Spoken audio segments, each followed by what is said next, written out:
सारी सृष्टि के मालिक तुम ही हो, सारी सृष्टि के रक्षक तुम ही हो। करते हैं तुझको सादर प्रणाम, गाते हैं तेरे ही गुणगान।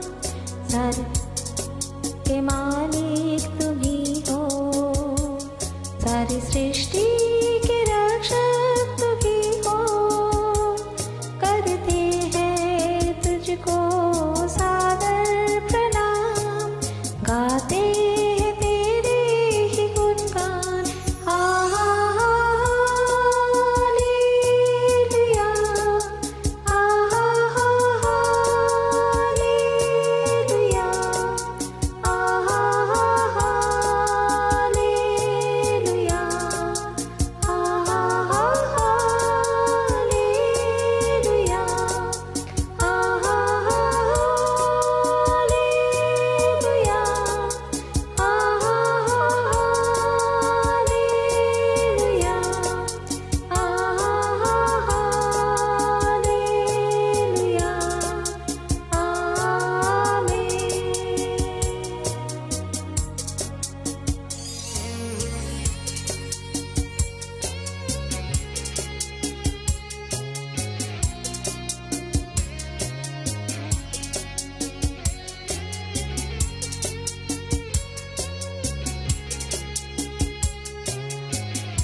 सारी सृष्टि को तेरा सहारा, सारे संकट से हमको बचाना।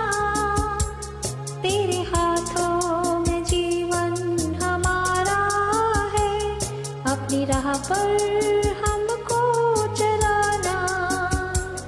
सारी सृष्टि को तेरा सहारा, सारे संकट से हमको बचाना।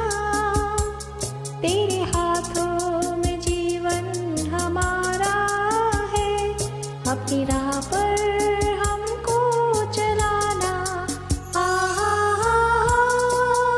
हालेलुया, हालेलुया,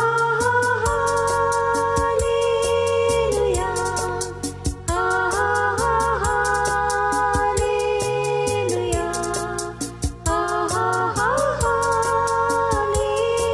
हालेलुया,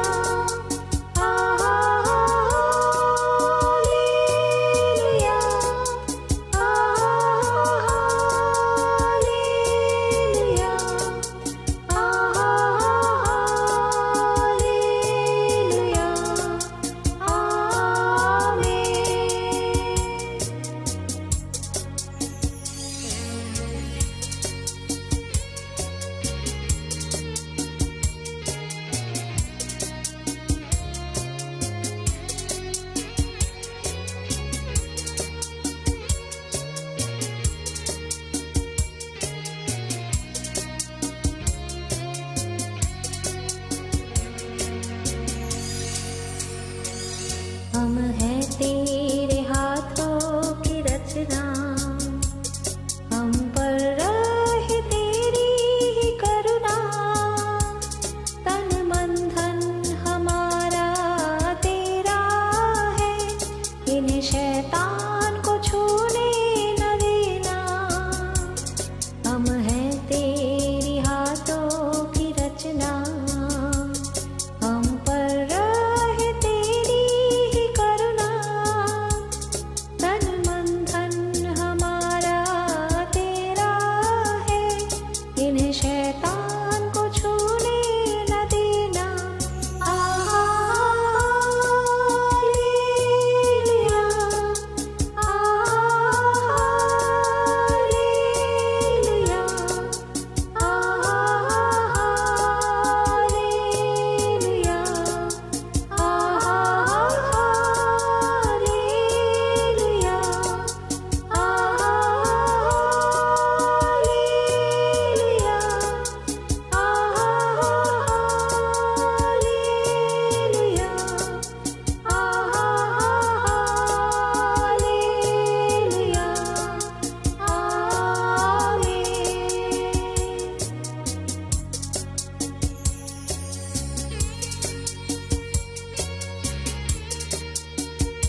আসুন আমরা একসাথে হিতোপদেশ 4 অধ্যায় পাঠ করি। হিতোপদেশ 4 অধ্যায়। বৎসগণ, পিতার উপদেশ শুনো, সুবিবেচনা বুঝিবার জন্য মনোযোগ করো, কেননা আমি তোমাদিগকে সুশিক্ষা দিব। তোমরা আমার ব্যবস্থা ত্যাগ করিও না, কারণ আমিও নিজ পিতার বৎস ছিলাম, মাতার দৃষ্টিতে কোমল অদ্বিতীয় ছিলাম। পিতা আমাকে শিক্ষা দিতেন, বলিতেন, তোমার চিত্র আমার কথা ধরিয়া রাখুক, আমার আজ্ঞা সকল পালন করো, জীবন পাইবে। প্রজ্ঞা উপার্জন করো, সুবিবেচনা উপার্জন করো, ভুলিও না আমার মুখের কথা হইতে বিমুখ হইও না। প্রজ্ঞাকে ছাড়িও না, সে তোমাকে রক্ষা করিবে। তাহাকে প্রেম করো, সে তোমাকে সংরক্ষণ করিবে। প্রজ্ঞাই প্রধান বিষয়, তুমি প্রজ্ঞা উপার্জন করো, সমস্ত উপার্জন দিয়া সুবিবেচনা উপার্জন করো। তাহাকে শিরোধার্য করো, সে তোমাকে উন্নত করিবে। যখন তাহাকে আলিঙ্গন করো, সে তোমাকে মান্য করিবে। সে তোমার মস্তকে লাবণ্য ভূষণ দিবে, সে শোভার মুকুট তোমাকে প্রদান করিবে। বৎস, শুনো আমার কথা, গ্রহণ করো, তাহাতে তোমার জীবনের বৎসর বহু সংখ্যক হইবে। আমি তোমাকে প্রজ্ঞার পথ দেখাইয়াছি, তোমাকে সরলতার মার্গে চালাইয়াছি। তোমার গমনকালে পাদসঞ্চালন সংকুচিত হইবে না, ধাবনকালে তোমার উচট লাগিবে না। উপদেশ ধরিয়া রাখিও, ছাড়িয়া দিও না, তাহা রক্ষা করো, কেননা তাহা তোমার জীবন। দুর্জনদের মার্গে প্রবেশ করিও না, দুর্বৃত্তদের পথে চলিও না, তাহা ছাড়ো, তাহার নিকট দিয়া যাইও না। তাহা হইতে বিমুখ হইয়া অগ্রসর হও, কেননা দুষ্কর্ম না করিলে তাহাদের নিদ্রা হয় না, তাহারাও উচট না লাগাইলে তাহাদের নিদ্রা দূরে যায়, কারণ তাহারা দুষ্টতার অন্ন ভোজন করে। তাহারা উপদ্রবের দ্রাক্ষারস পান করে, কিন্তু ধার্মিকদের পথ প্রভাতীয় জ্যোতির ন্যায়, যাহা মধ্যাহ্ন পর্যন্ত উত্তরোত্তর দীপ্যমান হয়। দুষ্টদের পথ অন্ধকারের ন্যায়, তাহারা কিসে উচট খাইবে জানে না। বৎস, আমার বাক্যে অবদান করো, আমার কথায় কর্ণপাত করো, তাহা তোমার দৃষ্টির বহির্ভূত না হোক, তোমার হৃদয়ের মধ্যে তাহা রাখো, কেননা যাহারা তাহা পায় তাহাদের পক্ষে তাহা জীবন, তাহা তাহাদের সর্বাঙ্গে স্বাস্থ্যস্বরূপ। সমস্ত রক্ষণীয় অপেক্ষা তোমার হৃদয় রক্ষা করো, কেননা তাহা হইতে জীবনের উদ্গম হয়। মুখের কুটিলতা আপনা হইতে অন্তর করো, ওষ্ঠাধরের বক্রতা আপনা হইতে দূর করো। তোমার চক্ষু সরল দৃষ্টি করুক, তোমার চক্ষুর পাতা সোজাভাবে সম্মুখে দেখুক, তোমার চরণের পথ সমান করো, তোমার সমস্ত গতি ব্যবস্থিত হোক। দক্ষিণে কি বামে ফিরিও না, মন্দ হইতে চরণ নিবৃত্ত করো। আমেন। পবিত্র শাস্ত্র থেকে দুটি পদ পড়ি। হিতোপদেশ 20 অধ্যায় 7 পদ। যে ধার্মিক আপন সিদ্ধতায় চলে, তাহার পরে তাহার সন্তানগণ ধন্য। গীতসংহিতা 103 অধ্যায় 13 পদ। পিতা সন্তানদের প্রতি যেমন করুণা করেন, যাহারা সদাপ্রভুকে ভয় করে, তাহাদের প্রতি তিনি তেমনই করুণা করেন। আমেন। আমরা প্রতি বছর জুন মাসের 3য় রবিবার ফাদার্স ডে পালন করে থাকি। যদিও ব্যক্তিগতভাবে মনে করি বাবা মায়েদের জন্য একটি দিন বরাদ্দ থাকাটা বড্ড কম, কারণ প্রতিটি দিনেই তাদের একই রকম গুরুত্ব। আসুন আজকের এই বিশেষ দিনে, অর্থাৎ ফাদার্স ডে উপলক্ষে, আমরা আমাদের বাবাদের প্রতি কৃতজ্ঞতা জানাই, স্মরণ করি আমাদের জীবনে তাদের অবদান, তাদের ত্যাগ স্বীকার তাদের কর্তব্য পরায়ণতা, তাদের নীরব নিরলস পরিশ্রম আমাদেরকে সিদ্ধতার পথে থাকার শিক্ষা দান। তাই শুধু আজকের দিনেই নয়, আমরা যেন প্রত্যেক মুহূর্তে তাদের প্রাপ্য সম্মান দিতে কুণ্ঠাবোধ না করি, ভুলে না যাই। তার সাথে সাথে যেন না বলি আমাদের স্বর্গস্থ পিতাকেও, যিনি আমাদের রক্ষক ও পালন করি। আসুন প্রার্থনা করি। প্রভু, তোমাকে ধন্যবাদ দিই আরেকটি রবিবার তোমার চরণতলে আসার সুযোগ দিয়েছ বলে। হয়তো আমরা তোমার মন্দিরে একত্র হতে পারছি না, কিন্তু তোমার মহৎ পরিকল্পনায় প্রযুক্তির সাহায্যে আমরা উপাসনা করতে পারছি, এবং তাতে শুধু এই মণ্ডলীর সদস্যরাই নয়, কিন্তু আরও বহু মানুষ আমাদের সাথে এক সহভাগিতায় মিলিত হতে পারছেন। আজকে এই বিশেষ দিনে আমরা তোমাকে ধন্যবাদ দিতে চাই আমাদের বাবাদের জন্য, তাদের আদর্শের জন্য, তাদের শাসনের জন্য, তাদের ত্যাগ স্বীকারের জন্য। আজ হয়তো তাদের অনেকেই আমাদের মধ্যে দৈহিকভাবে নেই, কিন্তু তাদের অদৃশ্য উপস্থিতি আজও আমাদের অনুপ্রাণিত করে, উৎসাহ যোগায়। প্রভু, তাই তোমাকে তাদের জীবনের জন্য ধন্যবাদ জানাই। বর্তমানে আমাদের মণ্ডলীর সমস্ত বাবাদেরকে তোমার চরণতলে রাখি। তুমি তাদেরকে প্রচুর আশীর্বাদ করো, সাহায্য করো, যেন তারা তাদের সন্তানদেরকে তোমার ভয় শিক্ষা দিতে পারেন। তার সাথে তোমাকে ধন্যবাদ দিতে চাই আমাদের সকলকে সুস্থ রেখেছ বলে, সকল প্রয়োজন মিটাচ্ছ বলে। বিশেষ করে চতুর্দিকে যখন মানুষ মৃত্যু ভয় কাতর, অনিশ্চিত ভবিষ্যতের কথা ভেবে আতঙ্কিত, তখনও তোমার পাঁচনীয় জ্যোষ্ঠী আমাদের সান্ত্বনা যোগাচ্ছে বলে তোমার গৌরব করি। তুমি আমাদের সাহস যোগাও, বিশ্বাসে স্থির রাখো প্রভু।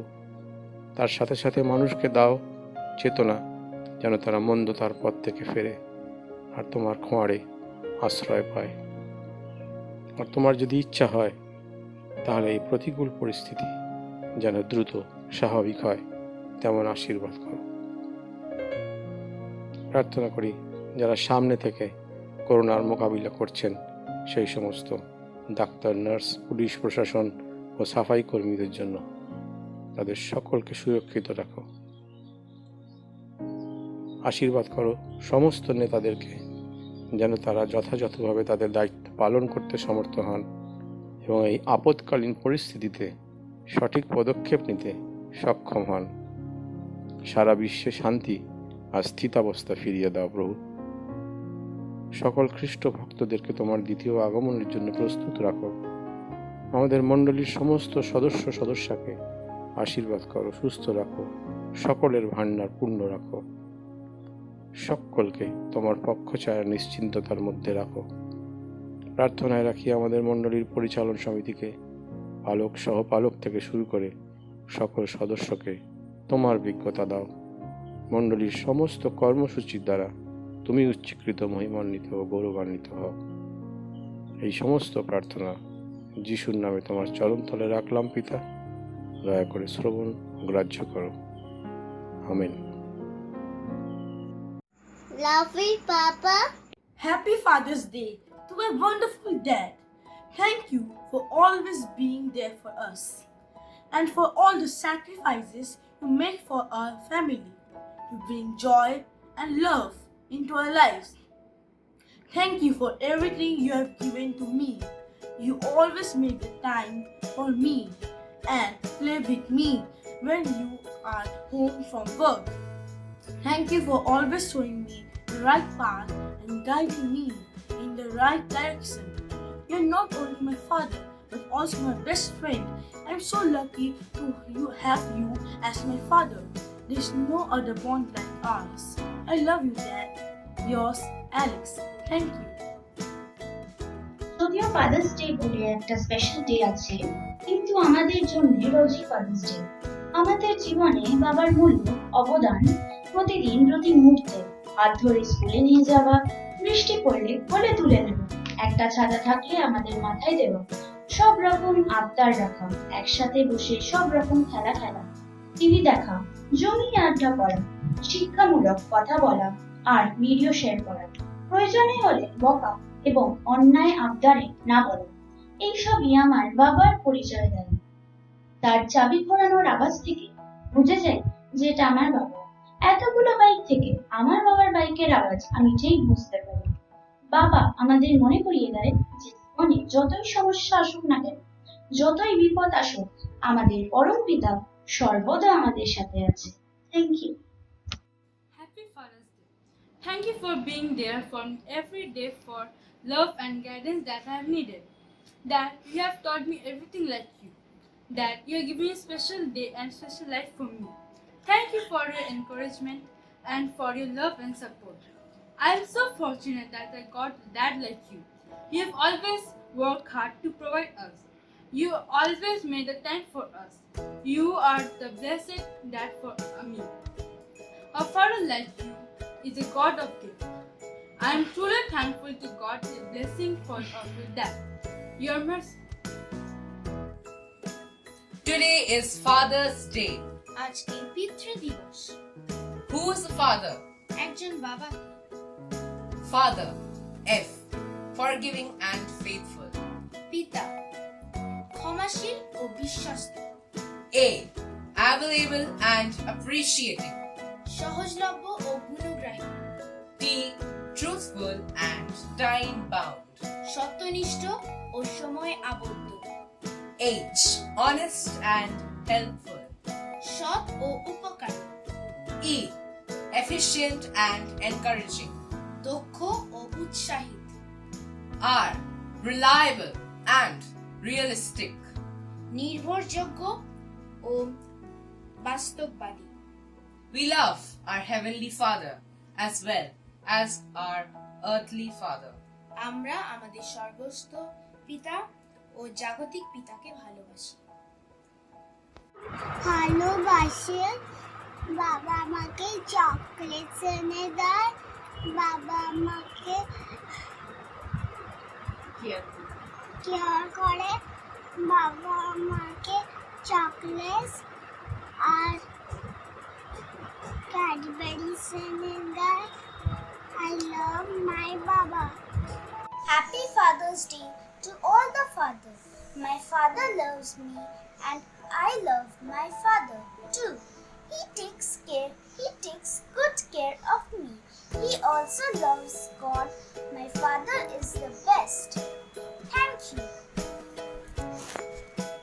Wishing you joy and happiness on this day. Love you always, Papa. Happy Father's Day.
ধন্যবাদ ধন্যবাদ পেয়েছি কত আশীর্বাদ, সুখে দুঃখে সহায় হয়েছ তুমি, সুখে দুঃখে সহায় হয়েছ তুমি। ধন্যবাদ ধন্যবাদ পেয়েছি কত আশীর্বাদ।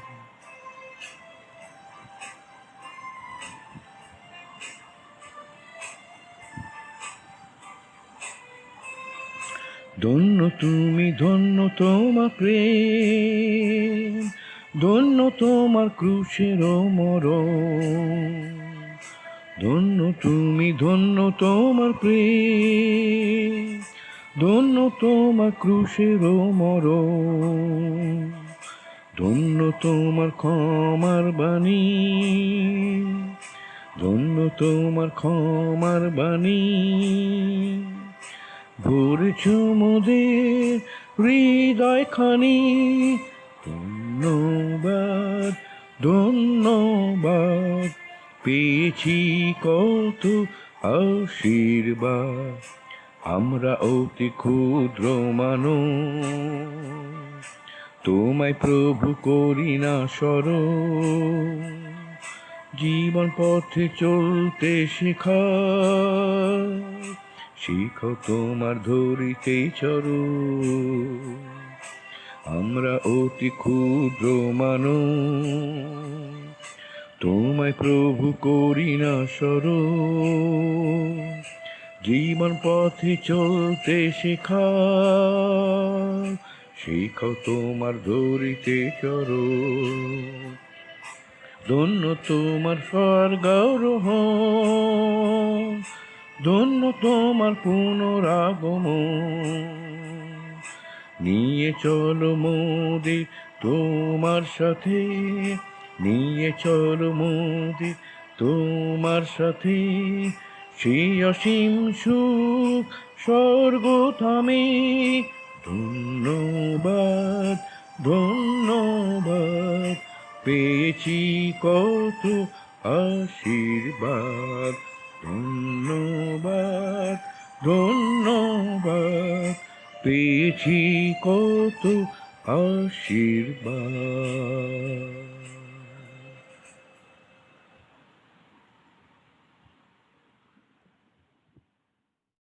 আজকের শাস্ত্রপাঠ উপদেশক, যেটি পাওয়া যাবে উপদেশক 12 অধ্যায় 9 থেকে 14 পদ।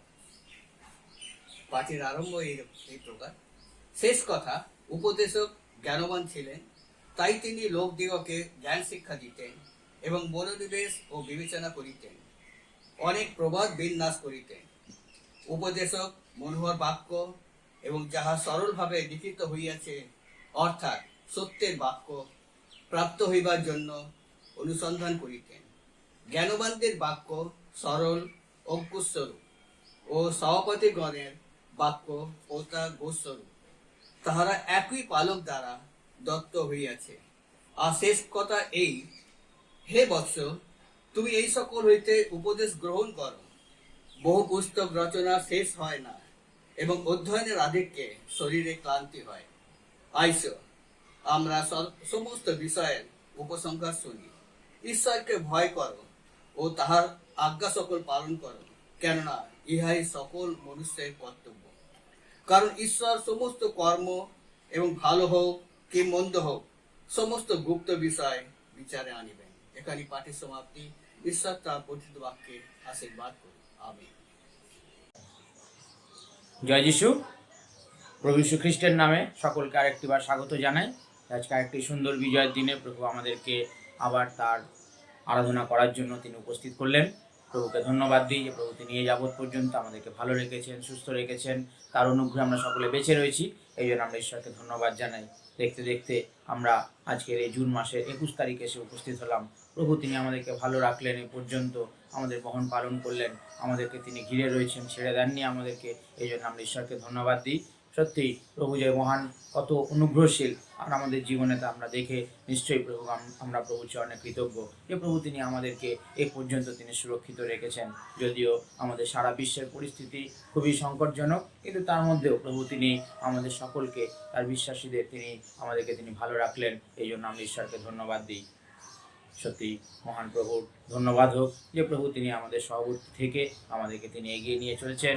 দেখতে দেখতে আজকে আমরা 14তম রবিবার, যে আমরা লকডাউনের মধ্যে রয়েছি, ঘরে বসে উপাসনা করছি, কিন্তু প্রভু তিনি আমাদেরকে তার সহভাগিতা থেকে দূরে সরিয়ে রাখেননি। প্রতিনিয়ত তিনি তার বাক্য দিয়েছেন আমাদের। প্রতি রবিবার আমরা তার উপাসনা করতে পারছি এই অনলাইনের মাধ্যমে। এই জন্য আমরা ঈশ্বরকে ধন্যবাদ জানাই। বিশেষ করে আপনাদেরকে জানাই যে সত্যি প্রভু তিনি আমাদেরকে যেভাবে এগিয়ে নিয়ে চলছেন। গত প্রথম দিকে আমরা 1 তারিখ থেকে আমরা ভিভিএস করেছিলাম বাচ্চাদের, আর সেই ভিভিএসে প্রভু তিনি আমাদেরকে সাহায্য করেছেন, বাচ্চারা সুন্দরভাবে সেই ভিভিএস করতে পেরেছে। এই জন্য আমরা ঈশ্বরকে ধন্যবাদ দিই। আমরা পরিকল্পনা করছি আগামী মাস থেকে, জুলাই মাস থেকে আমরা অনলাইনের মাধ্যমে সানডে স্কুল করব, আর সেই জন্য সকল পরিবারকে আমরা জানাই আপনারা প্রস্তুত থাকবেন। যেভাবে ভিভিএস হয়েছে সেইভাবেই আবার সানডে স্কুল হবে, আর সেই জন্য ছেলে মেয়েদের সেই মতোভাবে প্রস্তুত রাখবেন। বিশেষ করে আপনাদেরকে আরও জানাই যেভাবে আমরা আমাদের উপহার সংগ্রহ করে চলেছি, আমরা সেরকম উপহার সংগ্রহ করব আগামী দিনে। যখন আমাদের সব কিছু স্বাভাবিক হয়ে যাবে আমরা সেই উপহার মণ্ডলীতে আমরা জমা দেব। আমরা এটাও আপনাদেরকে জানিয়েছি আগে, আবারও বলি যে আমাদের যে এজিএম হওয়ার কথা ছিল এখনও পর্যন্ত সেটা হয়ে উঠতে পারছে না। আগামী দিনে সব কিছু পরিবেশ যদি স্বাভাবিক হয়ে যায় নিশ্চয়ই সেই অনুষ্ঠান আমরা করব, আমাদের সেই মিটিং করব এবং আপনাদের সকলকে আমরা আগে থেকে জানিয়ে দেব। বিশেষ করে সত্যিই আমরা প্রভুর কাছে প্রার্থনা করতে থাকবো যে প্রভু তিনি আমাদের কে যেন তার অনুগ্রহ দেন। এই যে দুরারোগ্য ব্যাধি সারা বিশ্বময় ছড়িয়ে রয়েছে, এই জন্য আমরা বিশেষ করে প্রার্থনা করতে থাকবো যেন প্রভু এই রোগ তুমি দূর করে দাও, রোগ তুমি নির্মূল করে দাও, তোমার ইচ্ছা অনুযায়ী করো, যেন সকল মানুষ যেন আবার স্বাভাবিক ছন্দে ফিরতে পারে এবং আমরা সকলে এক সহভাগিতায়, শারীরিকভাবে এক সহভাগিতায় তোমার গৃহে গিয়ে যেন তোমার আরাধনা, তোমার উপাসনা করতে পারি এবং তোমার আশীর্বাদ লাভ করতে পারি। সেই মতোভাবে আমরা সকলে একে অন্যের জন্য প্রার্থনা করতে থাকবো। বিশেষ করে আপনাদেরকে জানাই আমাদের মণ্ডলীর পরিবার, আমরা দেখছি বিগত দিনগুলিতে আমাদের কয়েকজনের জন্মদিন ছিল। গত 16 তারিখে আমাদের, 17 তারিখে আমাদের ছোট্ট তমশিসের জন্মদিন ছিল, আমাদের 20 তারিখ আমাদের বাপ্পানের জন্মদিন ছিল, আজকে 21 তারিখ আমাদের ভাই টিঙ্কু সুরজিৎ চৌধুরী তার জন্মদিন রয়েছে। তাদের জন্য প্রার্থনা করবেন যেন প্রভু তাদেরকে আশীর্বাদ করেন, দীর্ঘ পরমায় দেন এবং বিশেষ করে যেন তার কাজে যেন তিনি তাদের সকলকে ব্যবহার করেন, তাদের পরিবারকে যেন আশীর্বাদ করেন। এই জন্য আমরা সকলে তাদের জন্য প্রার্থনা করতে থাকব। ধন্যবাদ।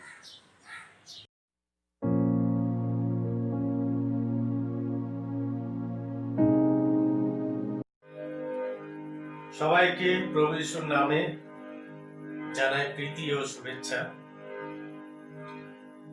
যে গানটি আমি গাইতে চলেছি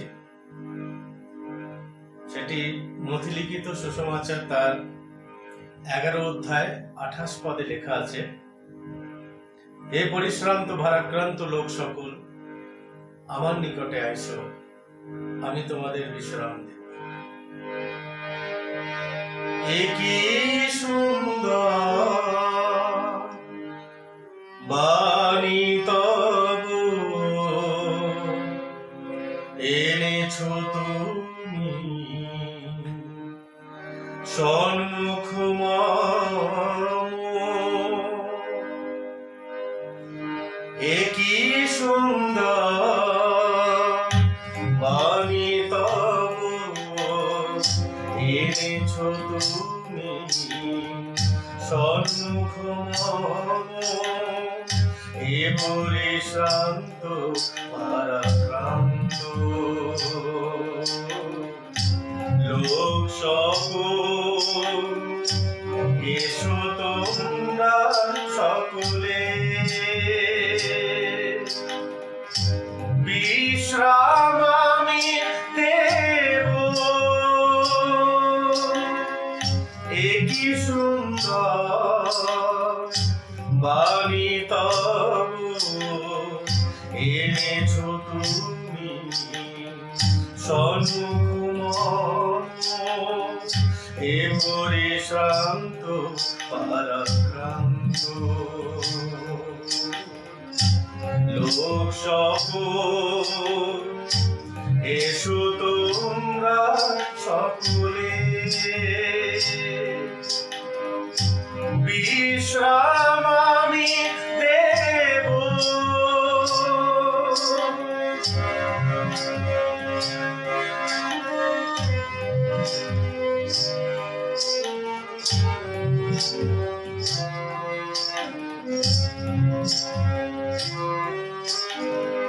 পাপের ভারে মোরা ভারাক্রান্ত, পথে হয়েছি মোরা পরিশ্রান্ত, পাপের ভারে মোরা ভারাক্রান্ত, পথে হয়েছি ক্লান্ত, তবু তুমি ডাকিছ মোরে। নিজ কুলে পাবো, তবু তুমি ডাকিছ মোরে। নিজ কুলে পাবো, এই কি সুন্দর বাণী তবু এনেছ তুমি সন্মুখ মম। এ পরিশান্ত পারাক্রান্ত লোক সকল, এসো তোমরা সকলে। বিশ্রাম আমি দেব,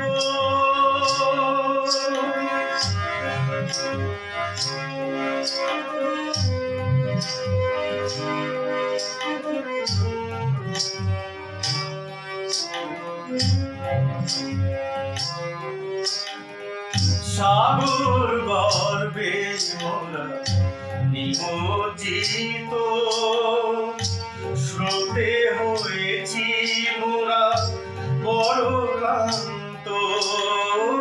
সাগর গর্ভে মোরা নিমজ্জিত, স্রোতে হয়েছি মোরা বড় ক্লান্ত।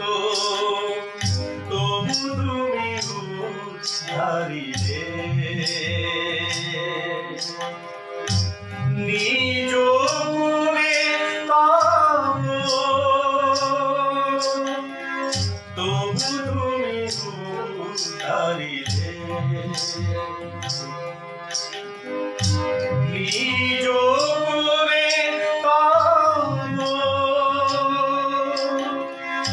এই কি সুন্দর বাণী তবু এনেছ তুমি সন্মুখ মম।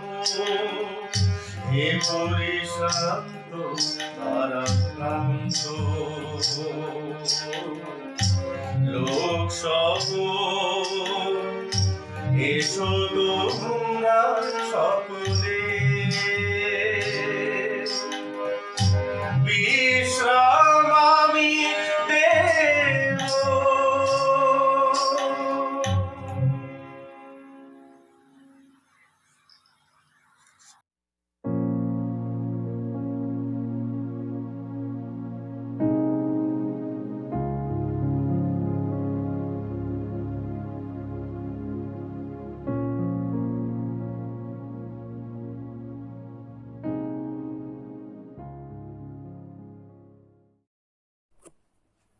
আজকে যে বাক্য নিয়ে আলোচনা করব হচ্ছে ঈশ্বর ভয়।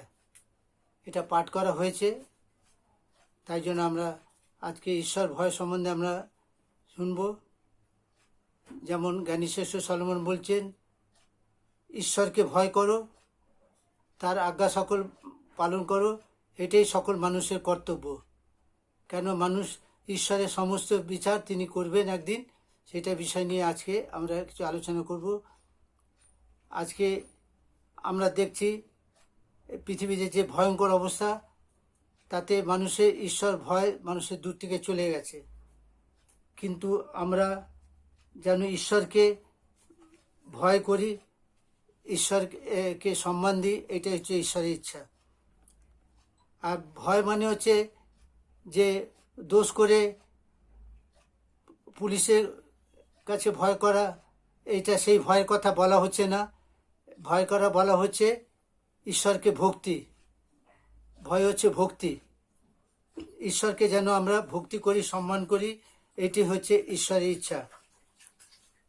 আমরা দেখতে পাই যে ইসরায়েল জাতি ঈশ্বরের মনোনীত জাতি, তারা 430 বছর মিশরে বন্দি অবস্থার মধ্যে ছিল এবং প্রতিদিন তারা ঈশ্বরের কাছে ক্রন্দন করেছিল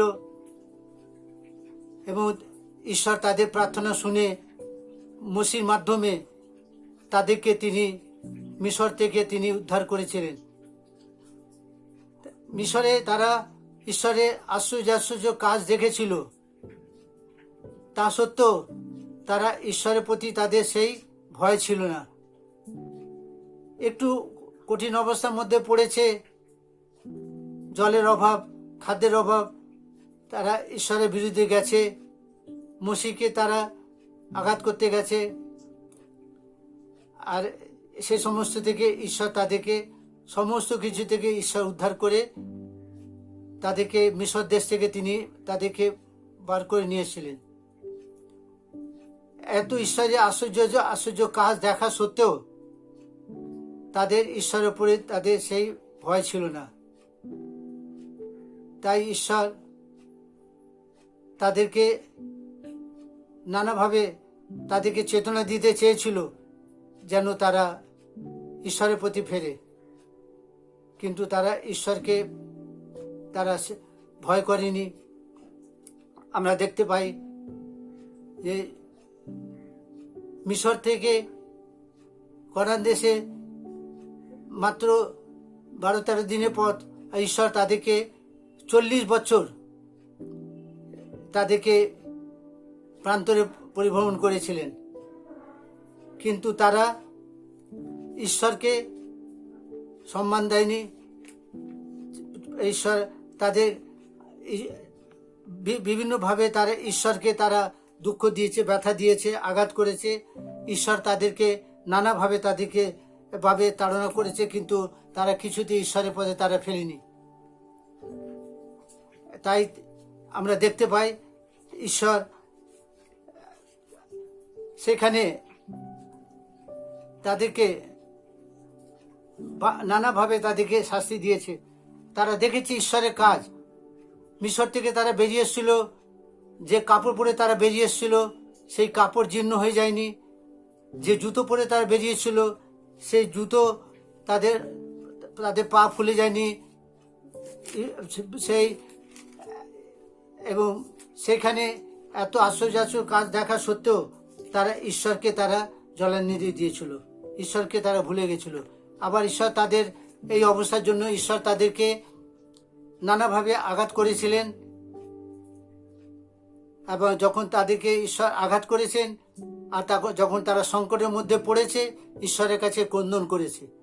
তাই আমরা গীত সংহিতা 107 গীতে 6, 13, 19, 28 পদ যদি দেখি একই কথা বারবার বলেছে। সেখানে ঈশ্বরে তারা সেই প্রান্তরে ঈশ্বর কষ্টের মধ্যে পড়েছে, ঈশ্বরের কাছে তারা ক্রন্দন করে। 6 পদে লিখেছে, সংকটে তারা সদাপ্রভুর কাছে ক্রন্দন করিল, আর তিনি তাহাদিগকে কষ্ট হইতে উদ্ধার করিলেন। আবার 13 পদে বলছে, সংকটে তারা সদাপ্রভুর কাছে ক্রন্দন করিল, আর তিনি তাহাদিগকে কষ্ট হইতে ত্রাণ করিলেন। 19, 28 পদে ঠিক একই কথা তিনি ঈশ্বর উল্লেখ করে তারা ঈশ্বর তাদেরকে উদ্ধার করেছেন। কিন্তু তারা এত শক্তগিরি যে তারা ঈশ্বরকে তারা সম্মান দেয়নি, ঈশ্বরকে তারা ভুলে গেছে। তাই আমরা দেখতে পাই সেই যেন আমরা ঈশ্বরকে ভয় করি, ঈশ্বরকে সম্মান করি, ঈশ্বরের পথে আমরা চলি। তাই আমরা যদি দ্বিতীয় বিবরণ আমরা যদি দেখি, তার 10 অধ্যায় 12 পদে 10 অধ্যায় 12 পদ যদি আমরা দেখি, সেখানে লেখা রয়েছে 10 অধ্যায় 12 পদে আমরা দেখি লেখা রয়েছে, সেখানে বলছে, তুমি আপন ঈশ্বর সদাপ্রভুকে ভয় করো, তাহার সকল পথে চলো ও তাহাকে প্রেম করো, এবং সমস্ত হৃদয় ও সমস্ত প্রাণে সহিত তোমার ঈশ্বর সদাপ্রভুকে সেবা করো। তিনি তো ঈশ্বরকে যেন আমরা তারা যেন ভয় করে, এটাই বারবার করে বলেছে। সেই একই কথা আবার আমরা যদি 13 অধ্যায় 4 পদ দেখি, 13 অধ্যায় 4 পদ দেখি, সেখানেও একই কথা লেখা রয়েছে, তোমরা আপনাদের ঈশ্বর সদাপ্রভুকে অনুগামী হও, তাহাকেই ভয় করো, তাহার আজ্ঞা সকল পালন করো, তাহারই রবে অবদান করো, তাহারই সেবা করো ও তাহাতেই আসক্ত হও। বারবার করে তিনি বলছেন যেন আমরা ঈশ্বরকে ভয় করি, কিন্তু তারা ঈশ্বরকে ভয় করিনি। তাই ঈশ্বর তাদেরকে শাস্তি দিয়েছিলেন। সেই তারা কেউ 20 বছরের ওপরে কেউ সেই কনান দেশে প্রবেশ করতে পারেনি। সেই প্রান্তরে ঈশ্বর তাদেরকে শেষ করে দিয়েছিলেন, তারা সেখানেই মারা পড়েছিল। আমরা যদি দেখি বাইবেলে, আমরা দেখি যে কয়েকটা ঘটনা যদি আমরা দেখি, আমরা সেখানে দেখতে পাবো কয়েকটা চরিত্র। আমরা দেখব নোহের চরিত্র। ঈশ্বরকে যারা সম্মান দিয়েছে, ঈশ্বর তাদেরকে ঈশ্বরকে যারা ভয় করেছে, ঈশ্বরের পথে যারা চলেছে, ঈশ্বর তাদেরকে আশীর্বাদ করেছেন।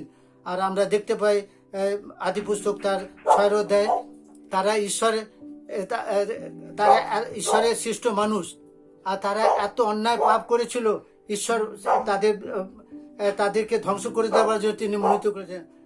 আর আমরা যদি আদি পুস্তক 6 অধ্যায় 5 পদ দেখি, আর সদাপ্রভু দেখে পৃথিবীতে মানুষের দুষ্টারা বড় এবং তাদের অন্তরের চিন্তা সকল কল্পনা নিরন্তর কেবল মন্দ। তাই সদাপ্রভু পৃথিবীতে মানুষের নির্মাণ প্রযুক্ত অনুশোচনা করলেন ও মনে পীড়া পাইলেন। তিনি দুঃখ পেলেন, কষ্ট পেলেন যে মানুষকে আমি সৃষ্টি করেছি, আপন প্রতিমূর্তি যে সৃষ্টি করেছি, সেই মিনিষের পাপ এত মন্দ, তাই তিনি তাদেরকে ধ্বংস করে দেওয়ার জন্য তিনি মনোনীত করলেন। আর এখন আমরা দেখতে পাই, কিন্তু সেখানে তিনি নোহকে ধার্মিক ব্যক্তি দেখতে পেলেন। নোহ ঈশ্বরকে ভয় করতেন, নোহ ঈশ্বরের সঙ্গে গমনাগমন করতেন, তাই তিনি নোহকে একটা দায়িত্ব দিলেন, যে কারণ ঈশ্বর সমস্ত জগৎকে তিনি ধ্বংস করতে, তার মধ্যে তিনি অবশিষ্ট রাখতে চান। তাই তিনি নোহকে বললেন, তুমি একটা জাহাজ তৈরি করো এবং তুমি এবং তোমার পরিবার এবং জোড়া জোড়া পশু পাখি তার মধ্যে প্রবেশ করো। আমি 40 দিবারাত্র জলপ্লাবনের মাধ্যমে আমি পৃথিবীকে ধ্বংস করে দেব। আর তিনি সেইভাবে আমরা দেখতে পাই পৃথিবীতে তিনি সমস্ত তিনি ধ্বংস করে দিয়েছিলেন। শুধু নোহ এবং তার পরিবার এবং জোড়া জোড়া পশু পাখি তিনি জীবিত ছিলেন। তাই তিনি ধ্বংস করে দিয়ে ঈশ্বর দুঃখ পেলেন। আমরা যদি সেই আদি পুস্তক তার 8 অধ্যায় দেখতে পাই, সেখানে লেখা রয়েছে 21 পদে বলছে, আমি মনুষ্যের জন্য ভূমিকে আর অভিশাপ দিব না, কারণ বাল্যকাল অবধি মানুষের মনোকল্পনা দুষ্ট, যেমন করলাম তেমন আর কখনো সকল প্রাণীকে সংহার করিব না।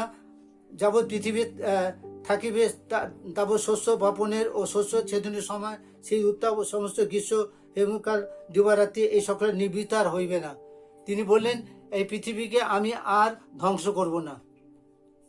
আমরা আজকে যে কঠিন অবস্থার মধ্যে দিয়ে আমরা যাচ্ছি, আমরা দেখতে পাচ্ছি দিনের পর দিন এই রোগ বেড়েই চলেছে।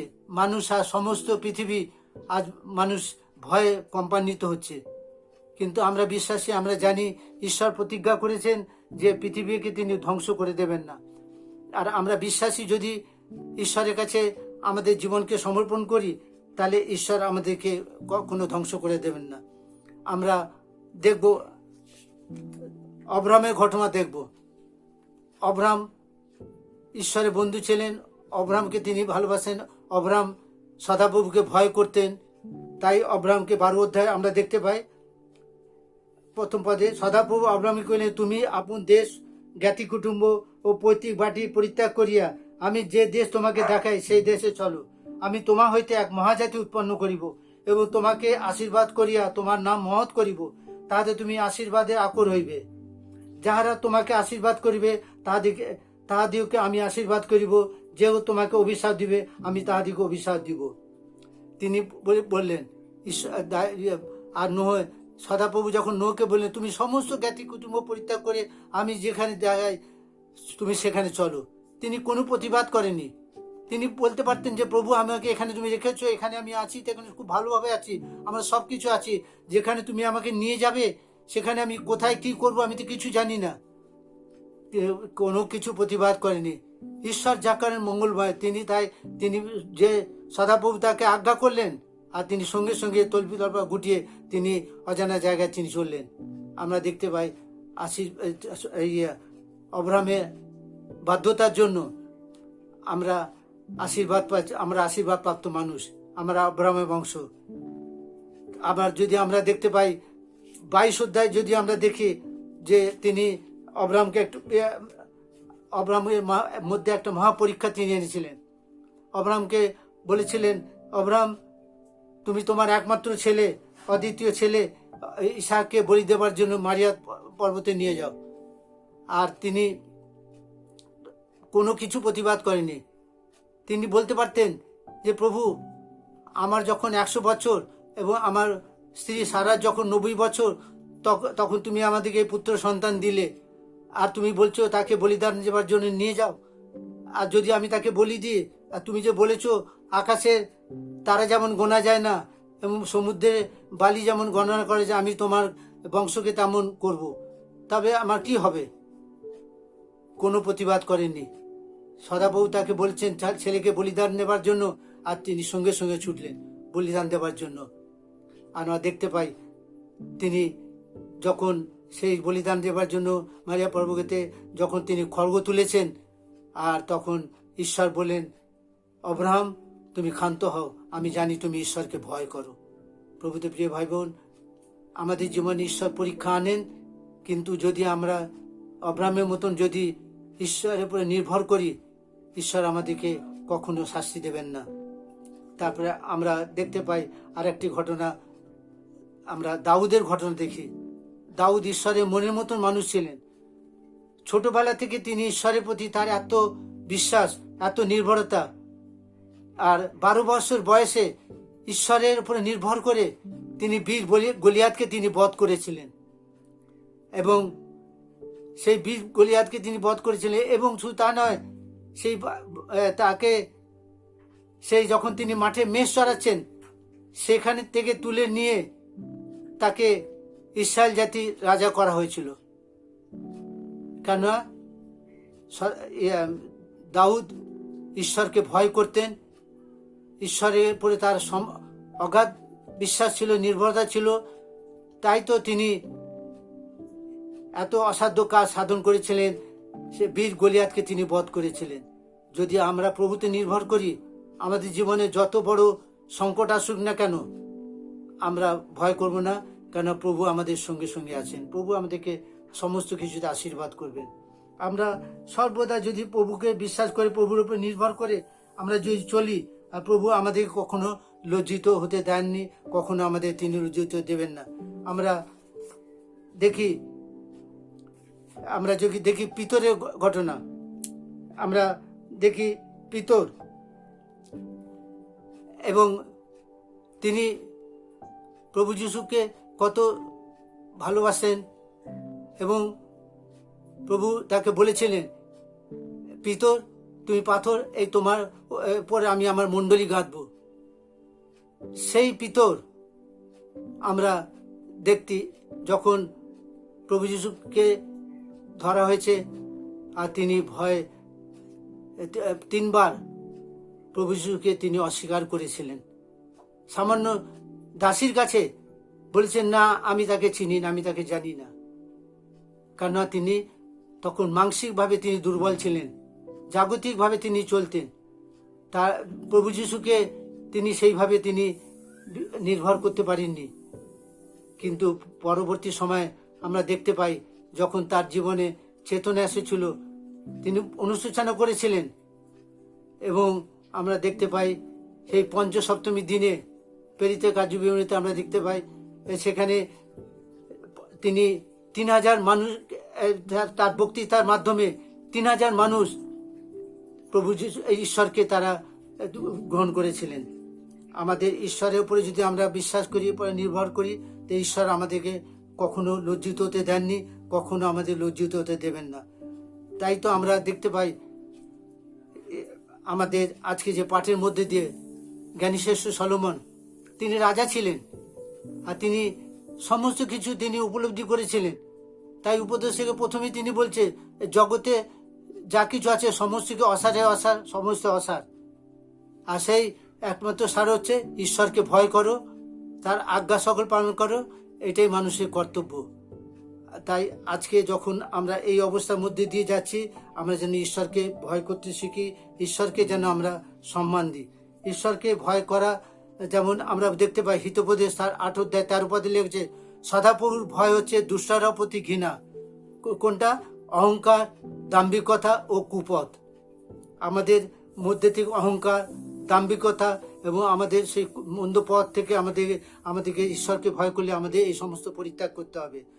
এবং হিতোপদেশ 9:10 বলছেন, সদাপ্রভুকে ভয় করো, তাহা করাই হচ্ছে প্রজ্ঞার আরম্ভ। আমরা যদি ঈশ্বরকে ভয় করি তাহলে আমরা কোনো অবস্থাতে আমরা ঈশ্বর আমাদেরকে ছেড়ে দেবেন না। আমাদের তাই তো গীত সংহিতা 34:7 বলছে, সদাপ্রভুর দূত যাহারা তাহাকে ভয় করে তাহাদের চারিদিকে তিনি শিবির স্থাপন করেন। আমাদের ঈশ্বরকে, আমাদের ভয়ের মধ্যে দিয়ে ঈশ্বরকে আমাদের জীবনে রাখতে হবে। আর ঈশ্বরকে যদি আমাদের জীবনে রাখি, তিনি আমাদের কখনো লজ্জিত হতে দেবেন না। তাই হিতোপদেশ বারবার করে হিতোপদেশে ভয়ের কথা বলা হয়েছে। হিতোপদেশ 22:4 বলছে, সদাপ্রভুর ভয়ের পুরস্কার হচ্ছে ধন, সম্মান এবং জীবন। প্রভুতে প্রিয় ভাই বোন, আমরা জানি যে ঈশ্বরকে আমাদের ভয় করতে হবে। যে কোনো অবস্থার মধ্যে দিয়ে যেতে আমরা যাই না কেন, ঈশ্বরকে আমাদের ভয় করতে হবে। আমরা ইয়োবের জীবনে দেখি, ঈশ্বর ইয়োবের সম্বন্ধে বলেছিলেন, ইয়োবের মতো সিদ্ধ, সরল, ঈশ্বর ভয়শীল এবং কুক্রিয়াত্যাগী লোক তখনকার সময় কেউই ছিল না। আর আমরা দেখি ইয়োবের জীবনে কত সংকট এসেছিল, তার দৈহিক জীবনে এবং আত্মিক জীবনে কত সংকটের মধ্যে দিয়ে তিনি গেছেন, কিন্তু কোনো অবস্থাতে তিনি ঈশ্বরকে ছেড়ে দেননি। ঈশ্বর পরকে তিনি তার নির্ভরতা কিন্তু হারাননি। তাই ঈশ্বর তাকে আমরা দেখতে পাই, ইয়োবের প্রথম দশা থেকে শেষ দশা ঈশ্বর আরো দ্বিগুণ বাড়িয়ে দিয়েছিলেন। আর ঈশ্বরকে আমরা যদি সেইভাবে সম্মান দিই, ঈশ্বর আমাদেরকে সমস্ত কিছু দ্বিগুণ আমাদের করে দেবে। আমরা আরেকটি ঘটনা দেখতে পাই, সেই দস্যুর ঘটনা, সেই 2 দস্যুর ঘটনা আমরা দেখতে পাই। আমরা সেই লুকলিখিত সুসমাচার 23:39 আমরা দেখি, প্রভু যীশু খ্রিস্টের দুপাশে 2 দস্যু ঝুলছিল। আর একজনের তখনও তার মনে কত গর্ব, কত অহংকার, ঈশ্বর ভয় তার নেই। তার কথা প্রভু যীশু খ্রিস্ট তার পাশে রয়েছে, তার সমস্ত কর্ম দেখছে, কিন্তু তথাপি তার মধ্যে ঈশ্বরের ভয় ছিল না। আর তিনি ঈশ্বরকে, প্রভু যীশু খ্রিস্টকে বলছেন, ওই তুমি মন্দির না ভেঙে পালো এবং 3 দিনের মধ্যে গড়ে তোলো, তুমি নিজে ক্রুশ থেকে নেমে এসো, নিজেকে বাঁচাও, আমাদেরকে বাঁচাও। কিন্তু আর এক দস্যু প্রভু যীশু খ্রিস্টের সমস্ত কার্যকলাপ তিনি দেখেছিলেন, যে মানুষটা মধ্যে তো আমি কোনো পাপ দেখতে পাচ্ছি না, তিনি সম্পূর্ণ নিষ্পাপ। লোকে তাকে এত আঘাত করেছে, এত কষ্ট দিয়েছে, মাথায় ক্রুশ এবং মাথায় তাকে কাঁঠার মুকুট দেওয়া হয়েছে, হাতে পায়ে কেশ বিদ্ধ করা হয়েছে, কত রকম তাকে অত্যাচার করা হয়েছে, কিন্তু সমস্ত কিছু তিনি নীরবে সহ্য করেছিলেন এবং দেখতে পেরেছিলেন যে তিনি মানুষ নন, তিনি ঈশ্বর। তাই তিনি প্রভুকে বলেছিলেন, প্রভু আপনি যখন আপন রাজ্যে যাবেন আমাকে স্মরণ করবেন। প্রভু তোকে বলেছিলেন, উদ্যই তুমি আমার সঙ্গে পরম দেশে যাবে। প্রভুতে প্রিয় ভাই বোন, আমরা যে কোনো অবস্থার মধ্যে দিয়ে যাই না কেন, আমরা যদি প্রভুকে সম্মান দিই, প্রভুকে ভয় করি, শ্রদ্ধা করি, তাহলে আমাদেরকে ঈশ্বরের আশীর্বাদে পরিপূর্ণ করবেন। তাই আমাদেরকে উচিত আমরা যেন ঈশ্বরকে ভয় করি। তাই আমাদের জীবনে সমস্ত অবস্থার মধ্যে আমরা যদি যাই, আমরা ঈশ্বর আমাদেরকে কখনো আমরা মানুষকে ভয় করব না। আমরা যদি ঈশ্বরকে ভয় করি, আমরা মানুষের প্রতি আমরা কোনো ভয় থাকবে না। তাই আমরা দেখতে পাই মথিলিখিত সুসমাচার তার 10:18 বলছে, সেখানে লেখা আছে, আর যাহারা শরীর বধ করে কিন্তু আত্মা বধ করিতে পারে না, তাহাকে ভয় করি না, কিন্তু যিনি আত্মা শরীর বধ উভয় নরকে বিনষ্ট করিতে পারেন, বরং তাহাকেই ভয় করো। আমরা মানুষকে ভয় করে অনেক সময় ঈশ্বরের থেকে আমরা দূরে সরে যাই, কিন্তু আমরা যদি ঈশ্বরকে ভয় করি, মানুষকে আমাদের ভয় করার কোনো দরকার নেই। আজকে আমরা দেখতে পাই পৃথিবীতে যে ভয়ঙ্কর অবস্থা, মানুষ কতভাবে চেষ্টা করছে যে এই রোগকে প্রতিকার করবার জন্য, এই রোগকে নির্মূল করে দেওয়ার জন্য কত রকম ভাবে গবেষণা করছে, কত রকম ভাবে পরীক্ষা নিরীক্ষা করছে, কিন্তু কোনো কিছুতে তারা সফল হচ্ছে না। কেন? তাদের ঈশ্বরের ভয় তাদের জীবনে নেই। তাই ঈশ্বর মানুষকে ধ্বংস করে দিতে চান না, কিন্তু মানুষকে তিনি ফেরাতে চান। তাই তিনি এই সমস্ত আঘাতের দিয়ে তিনি মানুষকে জানাতে চাইছেন যেন আমরা ঈশ্বরকে এরপরে ভয় করি, ঈশ্বরকে নির্ভর করি। তাই আমরা দেখতে পাই গীত সংহিতা তার 33 গীতে আমরা যদি দেখি, সেখানে আমরা দেখতে পাবো পরিষ্কার করে সেখানে লেখা রয়েছে। গীত সংহিতা 33 গীতে 8 পদে বলছে, সমস্ত পৃথিবী সদাপ্রভুকে ভয় করুক, জগৎ নিবাসী সকলে তাহা হইতে ভীত হোক। সমস্ত পৃথিবী সদাপ্রভুকে ভয় করুক। আজ মানুষের জীবনে ঈশ্বরের ভয়ের অভাব। তাই আজকে ঈশ্বর আমাদেরকে জানাতে চান যে এই কঠিন অবস্থার মধ্যে দিয়ে তোমরা, আমি যে ঈশ্বর, আমি যে সর্বশক্তিমান, সর্বব্যাপী এবং সর্বব্যাপী এবং সর্বজ্ঞ ঈশ্বর, এটা তোমরা স্বীকার করো এবং তোমরা আমাকে ভয় করো, আমার উপর নির্ভর করো। আমি তোমাদের সমস্ত সংকট থেকে আমি তোমাদেরকে উদ্ধার করব। তাই প্রভুতে প্রিয় ভাই বোন, আসুন আমরা প্রভুর কাছে নম্র হয়ে আমাদের প্রভুর কাছে আমরা জীবনকে সমর্পণ করি। যে প্রভু, এই যে কঠিন অবস্থা আমাদের সামনে এসেছে, আমরা কি করব আমরা বুঝতে পারছি না, কিন্তু আমরা জানি প্রভু, আমরা যার উপর নির্ভর করে, যিনি আমাদেরকে সমস্ত কিছু থেকে আশীর্বাদ করবেন, আর তিনি আমাদেরকে কখনো ছেড়ে দেবেন না, কখনো আমাদের পরিত্যাগ করবেন না। তিনি আমাদেরকে সকল অবস্থা থেকে তিনি আমাদের রক্ষা করবেন। তাই আমরা সদাপ্রভুকে জানব। তাই তো তিনি আমাদেরকে বলেছেন যেসায়া 43 অধ্যায় সেখানে 2 পদে বলছেন, তুমি যখন জলের মধ্যে দিয়া গমন করিবে, আমি তোমার সঙ্গে সঙ্গে থাকিব। যখন নদ নদীর মধ্যে দিয়া গমন করিবে, সে সকল তোমাকে মগ্ন করিবে না। যখন অগ্নির মধ্যে দিয়া চলিবে, তুমি পুড়িবে না, তার শিখা তোমাকে উপরে জ্বলিবে না। কেননা আমি সদাপ্রভু তোমার ঈশ্বর। প্রভুতে প্রিয় ভাই বোন, তিনি বলছেন, আমি তোমার ঈশ্বর, তোমরা ভয় করো না।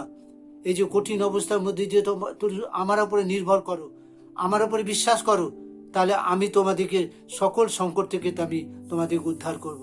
তাই আসুন আমরা যখন এই 3টে মাস আমরা যখন সব ঘরে তো রয়েছি, মণ্ডলীতে আমরা একত্রিত হতে পারছি না, আমরা সকলে মিলে প্রভুর কাছে প্রার্থনা করি, প্রভু তুমি আমাদেরকে ভালোবাসো।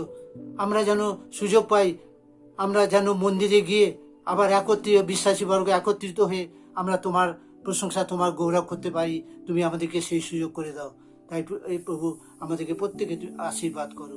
তুমি আমাদের বাক্য দ্বারা তুমি আমাদেরকে চেতনা দিলে, সেই তোমাকে ধন্যবাদ দিই।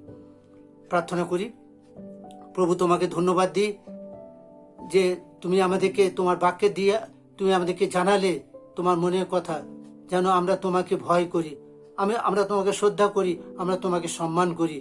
আর আমরা যদি তোমাকে ভয় করি, আমরা জানি শয়তান আমাদের কোনোভাবে আমাদেরকে দুর্বল করতে পারবে না।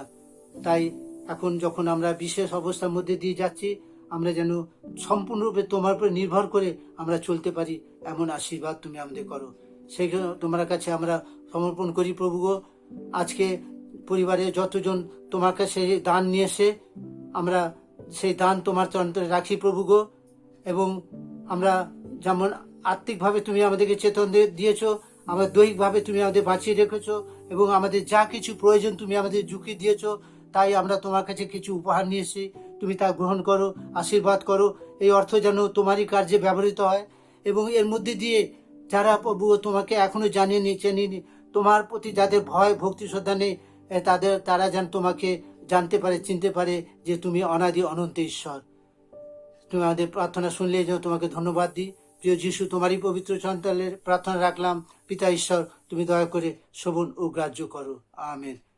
প্রভু যে প্রার্থনা করতে শিখেছেন তা আমরা করি। হে আমাদের স্বর্গস্থ পিতা, তোমার নাম পবিত্র বলিয়া মান্য হোক, তোমার রাজ্য আইসুক, তোমার ইচ্ছা স্বর্গে যেমন পৃথিবীতে তেমনই সিদ্ধ হোক। আমাদের প্রয়োজনীয় আহার আজ আমাদেরকে দাও, আর আমাদের সকল অপরাধ ক্ষমা করো, আমরাও যেমন আপন আপন অপরাধীদের ক্ষমা করি। আর আমাদের পরীক্ষাতে আনিও না, কিন্তু মন্দ হইতে রক্ষা করো, কারণ রাজ্য, পরাক্রম, মহিমা যুগে যুগে তোমারই হোক। আমেন।